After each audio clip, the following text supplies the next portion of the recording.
Hello दोस्तों, आपका स्वागत है गोल्डन फ्यूचर प्लेटफॉर्म में।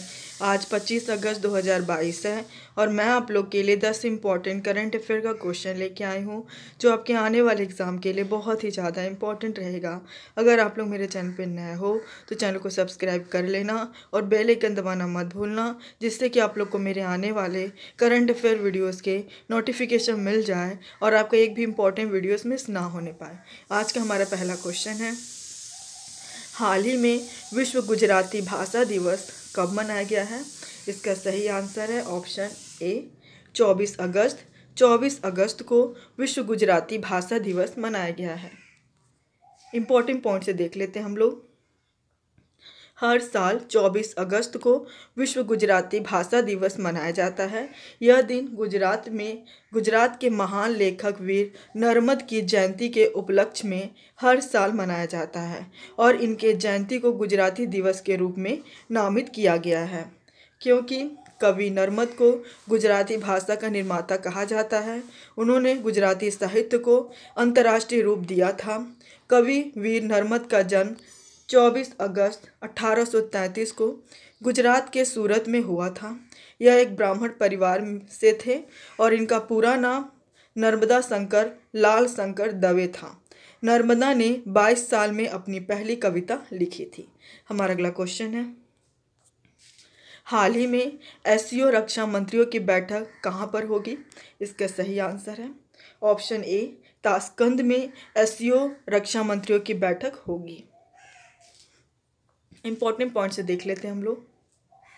रक्षा मंत्री राजनाथ सिंह ने 24 अगस्त 2022 को शंघाई सहयोग संगठन से आतंकवाद के खिलाफ एकजुट होकर लड़ने और इसके सभी रूपों में खतरे को खत्म करने का आह्वान किया।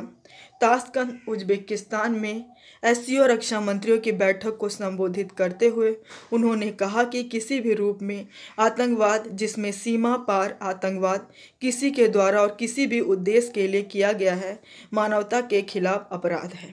हमारा अगला क्वेश्चन है, हाल ही में राष्ट्रीय सुरक्षा गार्ड के महानिरीक्षक के रूप में किसे नियुक्त किया गया है?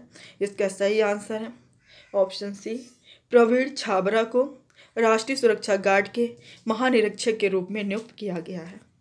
इम्पोर्टेंट पॉइंट से देख लेते हैं हम लोग। मेजर जनरल प्रवीण छाबड़ा को राष्ट्रीय सुरक्षा गार्ड यानी एनएसजी में महानिरीक्षक नियुक्त किया गया। यह जानकारी कार्मिक मंत्रालय के एक आदेश से मिली। एनएसजी देश का आतंकरोधी बल है। हमारा अगला क्वेश्चन है, हाल ही में सिल्क मार्क एक्सपो का उद्घाटन कहाँ किया गया है? इसका सही आंसर है ऑप्शन सी नई दिल्ली। नई दिल्ली में सिल्क मार्क एक्सपो का उद्घाटन किया गया है। इम्पोर्टेंट पॉइंट से देख लेते हैं हम लोग। सिल्क मार्क एक्सपो का उद्घाटन केंद्रीय कपड़ा राज्य मंत्री दर्शन जरदोश ने नई दिल्ली में किया। सिल्क मार्क एक्सपो का आयोजन केंद्रीय रेशम बोर्ड, कपड़ा मंत्रालय के तहत भारत के सिल्क मार्क संगठन द्वारा किया जाता है। केंद्रीय कपड़ा राज्य मंत्री ने कहा कि आज़ादी के अमृत महोत्सव में यह एक मील का पत्थर है। कपड़ा मंत्रालय ने भारत में कपड़ा क्षेत्र को बढ़ावा देने के लिए सिल्क मार्क एक्सपो सहित विभिन्न योजनाएं शुरू की हैं। हमारा अगला क्वेश्चन है, हाल ही में भारत ने नाविकों के सुगम आवाजाही के लिए किस देश के साथ समझौता ज्ञापन पर हस्ताक्षर किया है? इसका सही आंसर है ऑप्शन बी ईरान। भारत ने नाविकों के सुगम आवाजाही के लिए ईरान देश के साथ समझौता ज्ञापन पर हस्ताक्षर किया है। इम्पोर्टेंट पॉइंट से देख लेते हैं हम लोग। केंद्रीय बंदरगाह, नौवहन, जलमार्ग और आयुष मंत्री श्री सर्बानंद सोनोवाल ने ईरान के उपराष्ट्रपति महामहिम मोहम्मद मोखबर से तेहरान में मुलाकात की। समझौता ज्ञापन पर हस्ताक्षर का उद्देश्य दोनों देशों के नाविकों की आवाजाही को सुगम बनाना है। भारत ने वर्ष 2020 में मानवीय सहायता कार्यक्रम के अंतर्गत अफगानिस्तान को 75,000 टन गेहूं की आपूर्ति की थी और चाबहार बंदरगाह के माध्यम से ईरान को 40,000 लीटर कीटनाशक प्रदान किए थे। हमारा अगला क्वेश्चन है, हाल ही में नेशनल इंस्टीट्यूट ऑफ इम्यूनोलॉजी के निदेशक के रूप में किसे नियुक्त किया गया है? इसका सही आंसर है ऑप्शन डी, देवाशीष मोहंती को नेशनल इंस्टीट्यूट ऑफ इम्यूनोलॉजी के निदेशक के रूप में नियुक्त किया गया है। इंपॉर्टेंट पॉइंट से देख लेते हैं हम लोग। वरिष्ठ वैज्ञानिक डॉक्टर देवाशीष मोहंती को राष्ट्रीय प्रतिरक्षा विज्ञान संस्थान यानी NII का निदेशक नियुक्त किया गया। मोहंती संस्थान में अभी स्टाफ वैज्ञानिक के रूप में कार्य कर रहे हैं। कार्मिक मंत्रालय के एक आदेश में कहा गया कि मंत्रिमंडल की नियुक्ति समिति ने मोहंती के नाम पर मुहर लगाई है। हमारा अगला क्वेश्चन है, हाल ही में भारत ने किस राज्य के गरबा नृत्य को यूनेस्को की सूची में शामिल करने के लिए नामित किया है? इसका सही आंसर है ऑप्शन ए, गुजरात। गुजरात राज्य के गरबा नृत्य को यूनेस्को की सूची में शामिल करने को नामित किया गया है। इंपॉर्टेंट पॉइंट से देख लेते हैं हम लोग। भारत ने हाल ही में यूनेस्को की अमूर्त सांस्कृतिक विरासत सूची में अंकित होने के लिए नृत्य रूप गरबा को नामांकित किया गया है। यूनेस्को क्या आ रहा है इसके बारे में जान लेते हैं। इसका स्थापना हुआ 16 नवंबर 1945 को। मुख्यालय पेरिस, फ्रांस में। हमारा अगला क्वेश्चन है, हाल ही में अंडर 18 चैंपियनशिप में भारतीय वॉलीबॉल पुरुष टीम ने कौन सा पदक जीता है? इसका सही आंसर है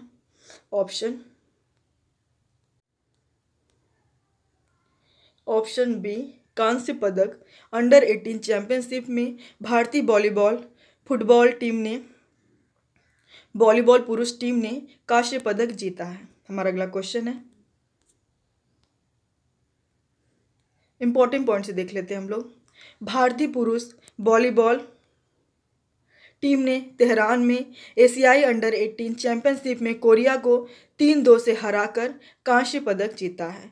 भारतीयों ने 25-20, 25-21, 26-28, 19-25, 15-12 से जीत दर्ज की है। हमारा अगला क्वेश्चन है, हाल ही में किस राज्य में जलापूर्ति के लिए भारत ने ADB के साथ $96.3 मिलियन के ऋण पर समझौता किया है? इसका सही आंसर है ऑप्शन बी, हिमाचल प्रदेश। हिमाचल प्रदेश राज्य में जल आपूर्ति के लिए भारत ने ADB के साथ $96.3 मिलियन के ऋण पर समझौता किया है। इंपॉर्टेंट पॉइंट से देख लेते हैं हम लोग।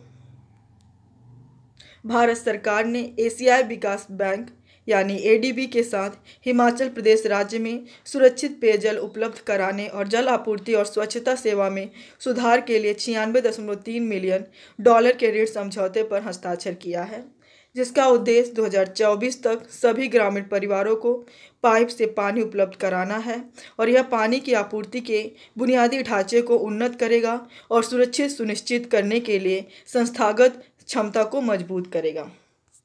हमारा अगला क्वेश्चन है और आखिरी क्वेश्चन है, हाल ही में गोदरेज एग्रोवेट ने असम, मणिपुर और किस राज्य के साथ समझौता किया है? इसका सही आंसर है ऑप्शन सी, त्रिपुरा के साथ गोदरेज एग्रोवेट ने असम, मणिपुर और त्रिपुरा के साथ समझौता किया है। इंपॉर्टेंट पॉइंट से देख लेते हैं हम लोग। Agri business company Godrej Agrovet ने पाम तेल की खेती को बढ़ावा देने के लिए असम, मणिपुर और त्रिपुरा सरकार के साथ समझौता किया।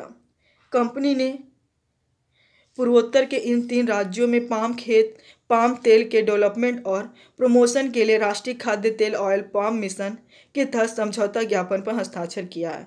भारत पाम तेल का बड़ा आयातक देश है। कल का जवाब है, हाल ही में किस राज्य सरकार ने ग्रामीण आजीविका पार्क स्थापित करने की घोषणा की है? इसका सही आंसर है ऑप्शन सी, छत्तीसगढ़ राज्य ने ग्रामीण आजीविका पार्क स्थापित करने की घोषणा की है। आज का सवाल है, हाल ही में मोक्ष धाम योजना किस राज्य में शुरू हुआ है? इसका सही आंसर आप लोग कमेंट बॉक्स में दीजिएगा। आज के लिए बस इतना ही। Thank you for watching.